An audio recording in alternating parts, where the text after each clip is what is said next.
Welcome to Khushi mom channel. இப்போ தான் நம்மளோட சேனலை ஃபஸ்ட் டைம் பார்க்குறீங்கன்னா ப்ளீஸ் எல்லோரும் சப்ஸ்கிரைப் பண்ணிடுங்க, லைக் பண்ணிடுங்க, ஷேர் பண்ணிடுங்க. இப்போ நம்ம வீடியோக்குள்ளே போகலாம்.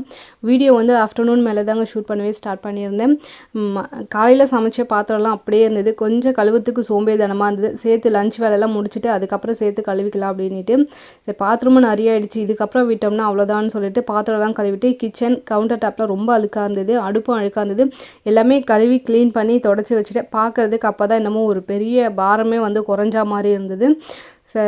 ஒரு சிலர் வந்து கேட்டிருந்தாங்க, ஹஸ்பண்ட் அண்ட் ஒய்ஃப்குள்ளே வந்து ஒரு நல்ல அண்டர்ஸ்டாண்டிங்கே இல்லை, எப்போவுமே ஒரே சண்டை அப்படின்னு சொல்லிட்டு ஒருத்தர் வந்து கேட்டுட்டு இருந்தாங்க.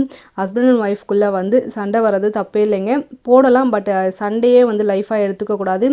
இப்போ என்னென்னா, இப்போ நம்ம சண்டை போடுறோம், இப்போ நான் சண்டை போடும்போது என் ஹஸ்பண்ட் வந்து ஒரு சில இடத்துல வந்து அமைதியாக இருப்பாங்க, இல்லை அவங்க பேசும்போது நான் ஒரு சில இடத்துல அமைதியாக இருப்பேன்.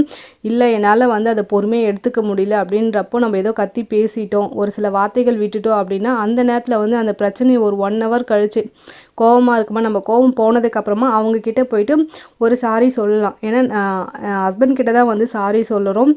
அவங்கக்கிட்ட வந்து சாரி சொல்கிறதுனால நம்ம வந்து குறைஞ்சி போயிட போகிறதில்ல, ஓகேங்களா? அவங்களுக்கு நம்ம, நமக்கு அவங்க, ஸோ இப்படி தான் இருக்கும். அதனால் நம்ம பிரச்சனையை வந்து எப்போவுமே வந்து தேர்ட் பர்சன் வரைக்கும் வந்து கொண்டுட்டு போகாதீங்க.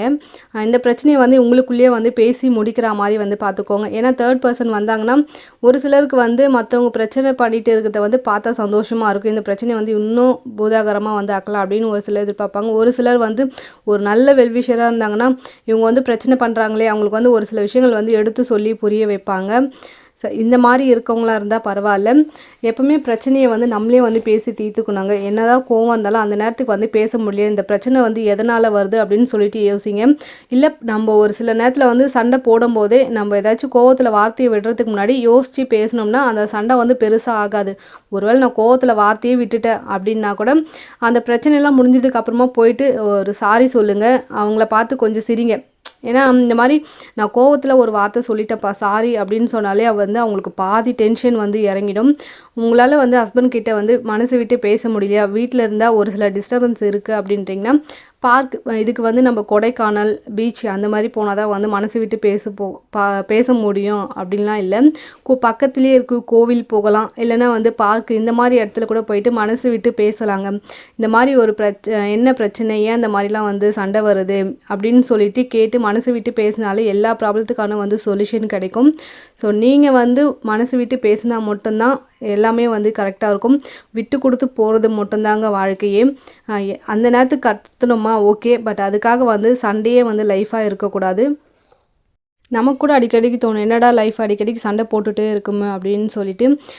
ஒரு சில நேரத்தில் சண்டைகள் தாண்டி ஒரு சிலர் லைஃப்பெல்லாம் பார்ப்போம், எவ்வளோ கஷ்டமான லைஃப் நம்மளுக்கு இந்த கடவுள் இந்த லைஃப்பையும் வந்து நல்லா கொடுத்துருக்காரு அப்படின்னு சொல்லிட்டு இதெல்லாம் ஒரு சண்டையாக தூக்கி போட்டு அடுத்த வேலையை வந்து பார்க்க போகணும்.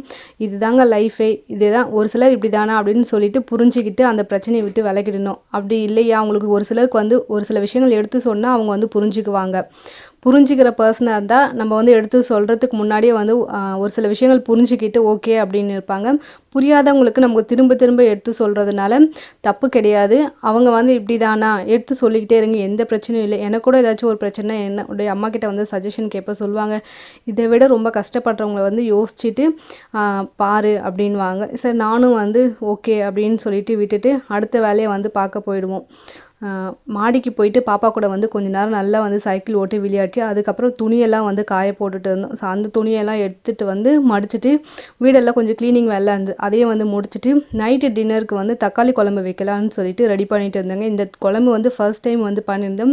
டேஸ்ட்டு ரொம்ப சூப்பராக இருந்தது. என்னுடைய ஹஸ்பண்ட்க்கு வந்து ரொம்ப பிடிச்சிருந்தது. அவங்களும் வந்து நல்லா லைக் பண்ணி சாப்பிட்டாங்க. இப்போ இந்த குழம்பு எப்படி செய்யலான்னு பார்க்கலாம். பேனில் கொஞ்சமாக எண்ணெய் ஊற்றிட்டு ஒரு 4 பல் பூண்டு, ஒரு 15 இல்லைன்னா 20 சின்ன வெங்காயம் வந்து இதை சேர்த்துக்கலாம். அதோட ராஸ்மெல் நல்லா போகட்டும், அது வரைக்கும் வந்து நல்லா வதக்கிடலாம். வெங்காயமும் சரி தக்காளியும் சரி வதக்க சொல்ல கொஞ்சமாக உப்பு சேர்த்தோம்னா டக்குன்னு வந்து அதோட ராஸ்மெல் வந்து போயிடும். இதுக்கு வந்து நான் 1 ஸ்பூன் ஜீரா, 1 ஸ்பூன் வந்து மிளகு எடுத்திருக்கேன். கொஞ்சமாக கருவேப்பிலை சேர்த்துட்டு நல்லா வதக்கிடலாம். வதக்க சொல்லவே அந்த ஜீராவுடைய ஸ்மெல்லும் மிளகோடைய ஸ்மெல்லும் நல்லா சூப்பராக வரும். அப்போயும் அந்த டேஸ்ட் கொஞ்சம் நல்லா தெரியும். இதுக்கு வந்து நான் தக்காளி வந்து ஒரு 5-6 தக்காளி வந்து நல்லா பழுத்த தக்காளியே எடுத்திருக்கேன். பழுத்த தக்காளியே போட்டோம்னா கலர் வந்து கொஞ்சம் நல்லா தூக்கலாக கொடுக்கும். தக்காளி குழையிறதுக்கு வந்து நான் வந்து 1 ஸ்பூன் வந்து உப்பு சேர்த்துக்கிட்டேன்.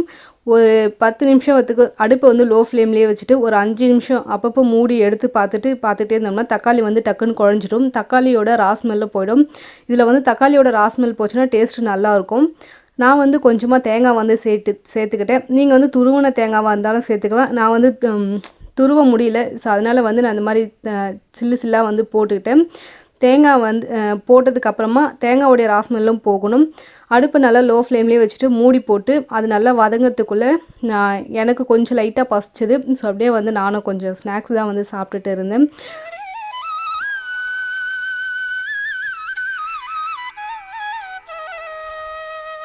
இது என்ன ஸ்நாக்ஸ்னால் ஃப்ரூட் கஸ்டர்ட் தாங்க. ஃப்ரூட் வச்சு செய்யலை, பட் பிரெட் கஸ்டர்ட் தான் வந்து செஞ்சுருந்தேன். இதோட ரெசிபி வந்து நான் ஷார்ட்ஸில் போட்டிருக்கேன். ரொம்ப சூப்பராக இருந்தது. கொஞ்சம் பசிக்க சொல்ல நானும் கொஞ்சம் லைட்டாக வந்து எடுத்து சாப்பிட்டுக்கிட்டேன்.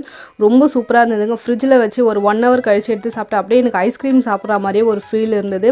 பாப்பாவும் கொஞ்சம் நல்லா சாப்பிட்டாங்க. இதோட ரெசிபி வேணுன்றவங்க போய்ட்டு செக் பண்ணி பார்த்துக்கோங்க. தக்காளியும் நல்லா வதக்கிட்டு ஃபேன் காற்றுலத்துமே ஆற வச்சுட்டேன். டக்குன்னு ஆறதுக்கப்புறம் அரைச்சிடலான்னு சொல்லிவிட்டு மாவும் வந்து ஃப்ரிட்ஜில் இருந்து எடுத்து நல்லா கரைச்சி வச்சுட்டேன். ஃப்ரிட்ஜிலேருந்து எடுத்து ஒரு 1/2 ஹவர் கழிச்சுட்டு இட்லி ஊற்றணும்னா இட்லி வந்து நல்லா வரும். தக்காளியும் வந்து நல்லா ஆறிடுச்சு. ஃபேன் காற்றுல வச்சுது. ஆறினதுக்கு அப்புறமா ஜாரில் சேர்த்து நல்லா வந்து அரைச்சி எடுத்துக்கலாம். ஒரு 2 பல்ஸ் விட்டோம்னா கொஞ்சம் திப்பியாக வரும். தண்ணி விட்டு கொஞ்சம் லைட்டாக சேர்த்து நல்லா சாஃப்டாக வந்து அரைச்சிக்கலாம். அதே பேனில் வந்து அரைச்சதுக்கப்புறமா அதே பேனில் கொஞ்சமாக எண்ணெய் ஊற்றிட்டு கடுகு, அதுக்கப்புறம் வந்து வெந்தயம் தாளிப்புக்கு போட்டுட்டு கொஞ்சமாக வந்து உளுந்து இதெல்லாம் சேர்த்தோம்னா வாசனை கொஞ்சம் ரொம்ப சூப்பராக வரும்.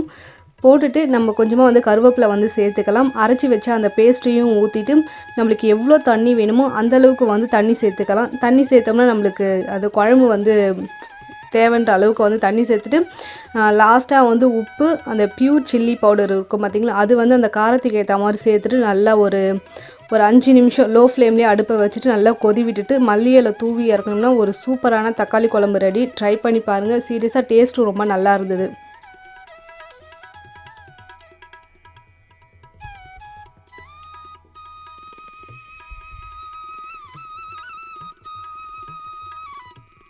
மாவு நல்லா கூலிங் போனதுக்கப்புறமா பாப்பா தோசை கேட்டாங்க. அவங்களுக்கும் தோசை ஊற்றி கொடுத்து தக்காளி குழம்பு வச்சு சூப்பராக வந்து சாப்பிட்டோம்.